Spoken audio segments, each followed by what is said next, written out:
So here we go. So, all right, Kings County in the house. All right. I had to do it. I'm back in New York. So many of you know my story, but I'll get started. So I started my intern year just like any other intern, excited but also scared. And I was 6 months pregnant. Now, my 4th year of medical school, I was super excited. I just gotten married, and I knew that when I was in residency, I likely wanted to start a family. And so I talked to some of my mentors, and they said, Joneigh, when you're looking at residency programs, you should really think about those that are really supportive of women and those who are supportive of families. And lo and behold, I did a rotation at Kings County Hospital, also interviewed there. It was my first choice, and I matched there. All right, Kings County, one more time, all right. And I remember this day, on match day, I was actually a couple of months pregnant. And the first thing I did after match day was call my residency director and tell them about my intentions. Now, I was one of the lucky ones. Kings County was incredibly supportive. You can tell by the folks in the room, we're a family. They were super supportive. They didn't mind that I just kind of boldly said, I'm gonna take my 3 months of maternity leave.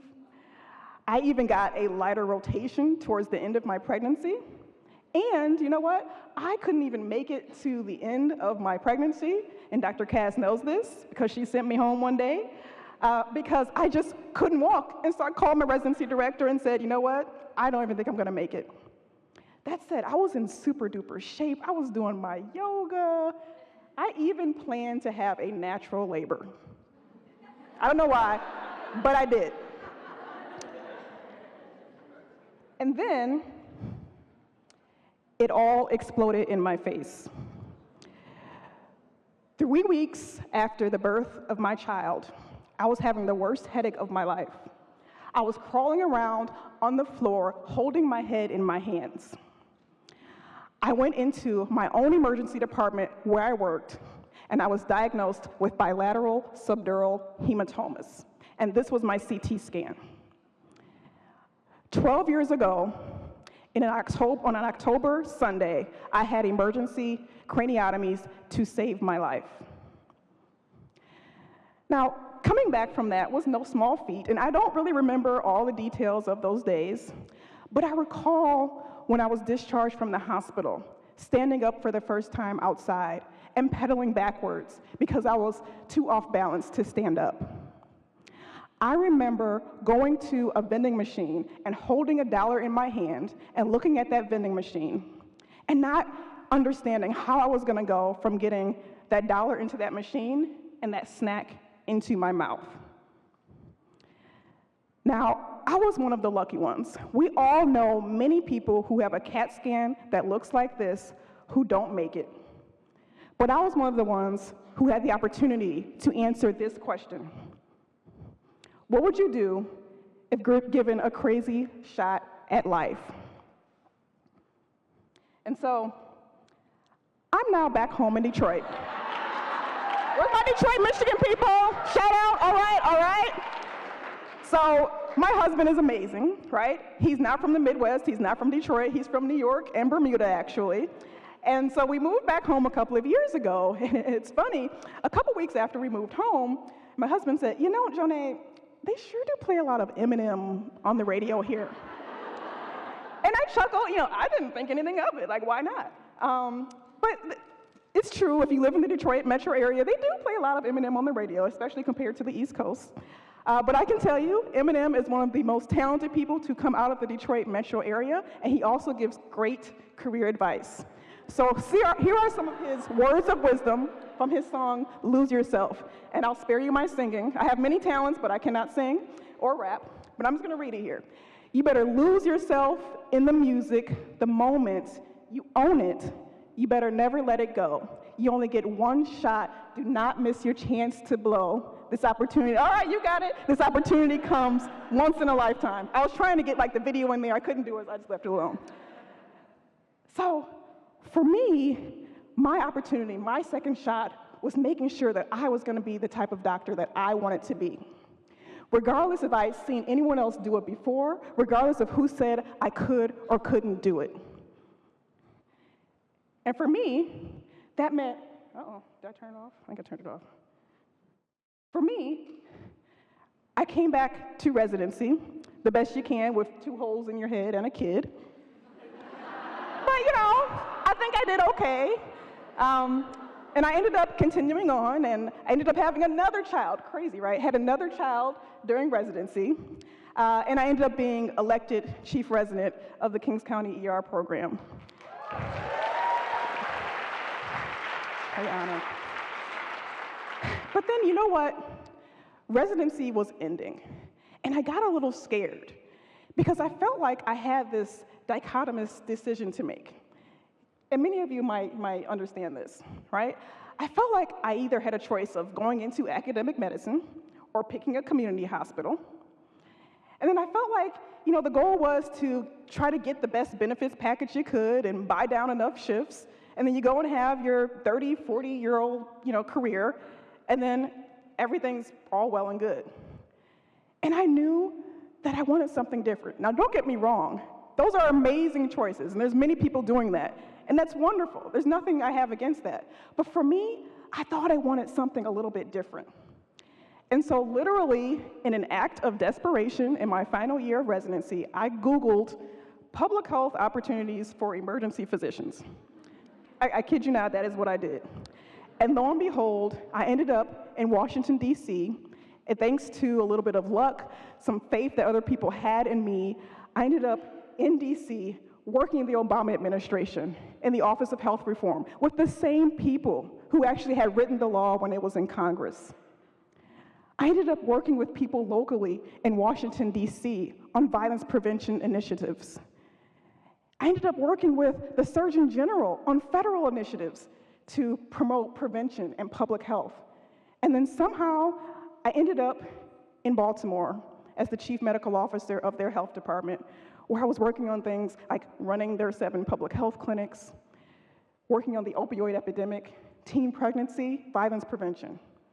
And now, every day in Detroit, I'm living my dream. I oversee the health of all 700,000 people in the city of Detroit. It's a city where, thank you.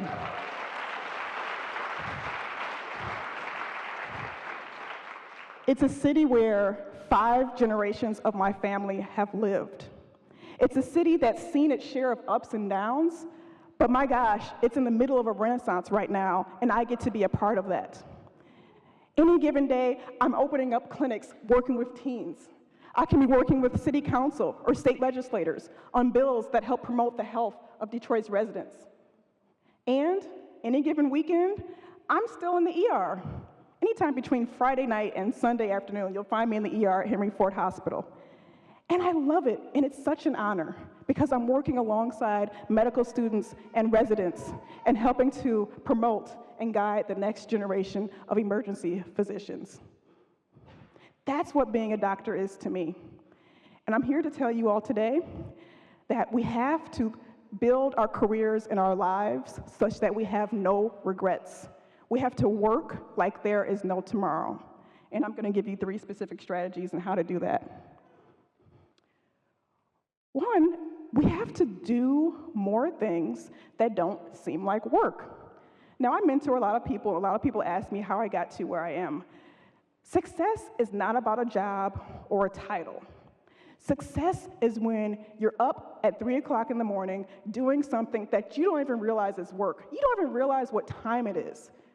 But you're just in the zone, right? You all know what that is. It's the zone. And you are doing something that matters. You're doing something that speaks to your soul. You're doing something that you know you were put here on this earth to do. We have to do more things that don't seem like work so that more opportunities for fulfilling work will present themselves to us. For me, I love taking care of people in the emergency department. If you come to me for a heart attack or a stroke, I'm telling you, I'm going to do my best to give you the very best care then and there.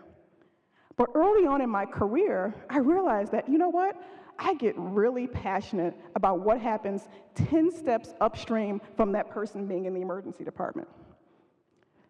I want to know, is it the trauma and stress that you've been dealt in your life that's making you come into my emergency department with a stroke?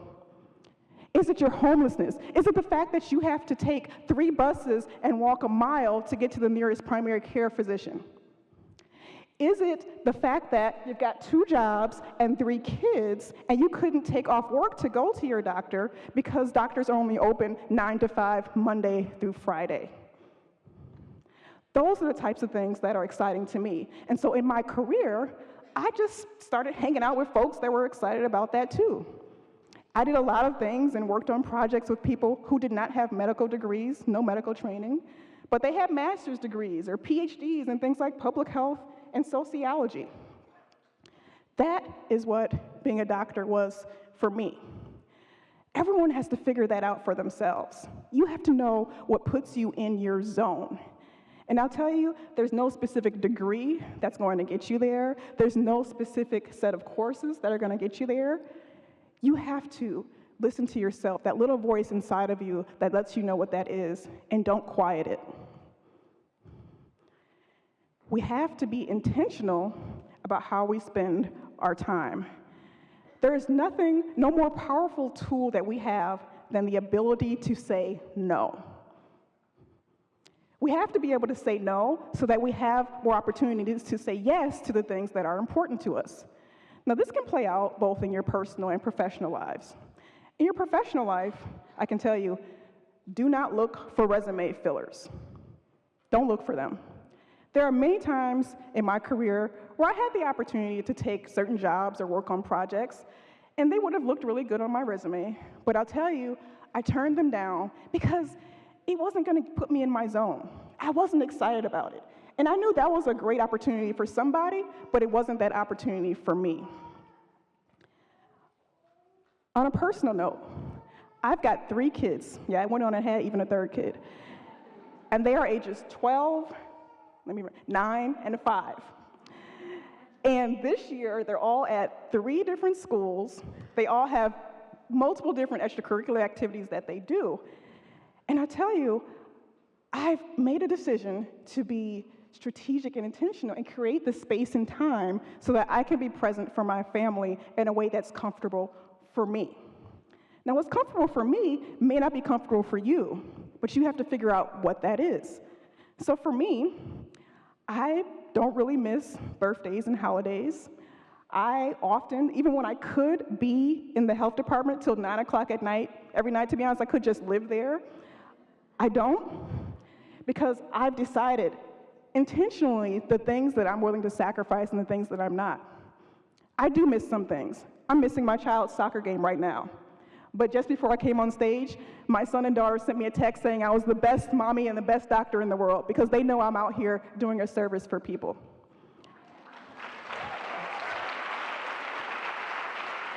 And that is the type of doctor that I want to be. We all have to be proactive and boldly ask for and demand the type of life that we want.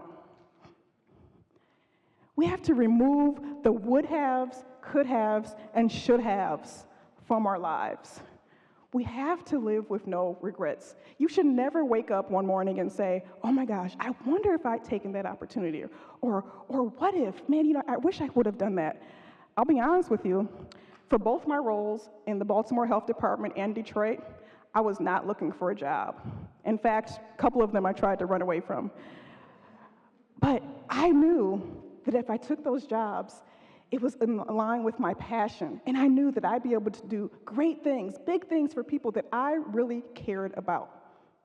I'll tell you, even when I took the job, there was no job description.